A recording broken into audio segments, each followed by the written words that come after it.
It's Wednesday. It's 5 Minute Rehab Day. Come on in. Come on in. This is Taisha Presley, the owner and the founder of Legacy Empowerment Services. We are a mental health private practice. We're located in Charlotte, North Carolina, and we work with adolescents and young adults who've experienced some type of dysfunction and want to rehabilitate their lives. Come on in. Happy Wednesday. Hope you're having a wonderful day. And I hope that if you have not, that you stop this video and go check out my post from early this morning about states of being and asking you about what state are you going to commit to acting in order to create the experience that you desire. Stop this video, go read that, make your commitment, drop it in the comments, and then come back and watch this video, guys. So I wanted to do today's 5 Minute Rehab on a question, a common question that I am asked about these mommy retreats. Not mommy retreats. I'm thinking about the Courageous Moms Retreat, about the healing circles, the mommy-daughter healing circles. So one of the things that I'm asked often by daughters that are trying to or considering approaching their mom about the circle is, what if my mom says no? What if she's resistant? And so I want to answer that. I wrote down a few thoughts that I want to talk about. The first thought is that daughters would benefit from considering the fact that their mom is not just their mom's, but their mom is a woman that has her own past, her own history, her own story. And sometimes that story cannot be not so great. And what I want you to remember is that, what if it's hard for your mom to admit to and own her story, her life story? What if it's difficult for her? And so when you are approaching your mom about participating in this healing circle, what you're asking her to do is to confront her past, to confront her story. And sometimes that is very triggering for people, especially moms. And so that's number one. Look at your mom as not just your mom, but look at her as just a woman knowing that she has a story. That's number one. That is sometimes difficult to accept and embrace. So number one.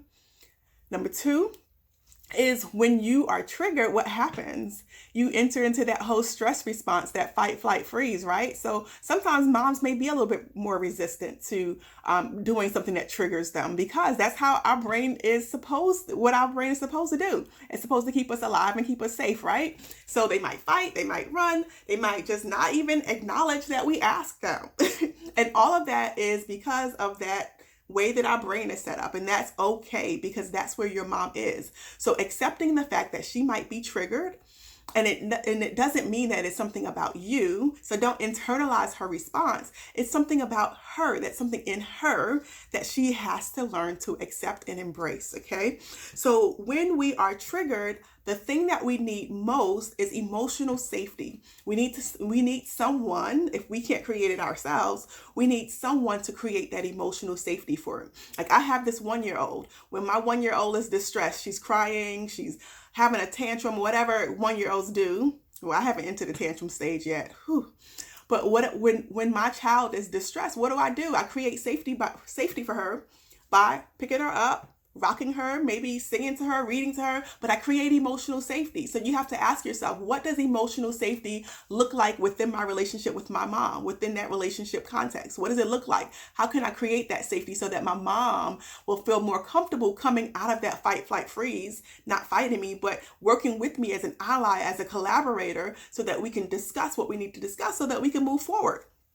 So creating emotional safety, that could look like you becoming a scientist, right? And you asking questions, not out of having mom defend, but just having mom collaborate. So number three.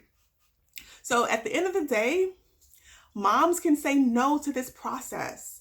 Moms can say, this is too difficult for me. Moms can say, I'm not ready. And we have to be able to, as daughters, to accept that my mom is where she is.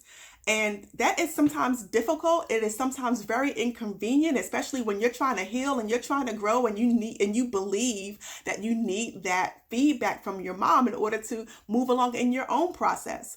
And so acceptance of where she is, radical acceptance of where she is so important in order for you to get your needs met. Because sometimes what happens is that we tend to fixate on getting our needs met in a particular way by a particular person, when it doesn't have to always be that way. God allows us to get our needs met in so many different ways. It doesn't have to necessarily come from your mom. And so maybe change your perspective about because sometimes we want a certain response. Changing that perspective in regards to, I want this type of response, I want it in this kind of way, I want it to come at this particular pace. So changing that kind of expectation can sometimes help you along in your process. Okay, and last one, if mom is not ready, which she's allowed to not be ready, then you get to create the boundaries that you need within the context of your mother and your daughter relationship. You get to have natural consequences. If your mom continues to engage in behaviors that are not helpful to you and helpful to the relationship, you get to have a natural consequence for her to experience. And sometimes that natural consequence is what helps mom to address what's happening in her world. So you get to do that. You get to create your boundaries. You get to limit contact. You get to do all of those things for yourself, because those are things that you can control. We can't control other people. We can control our responses. And so those are my thoughts for the daughter who is considering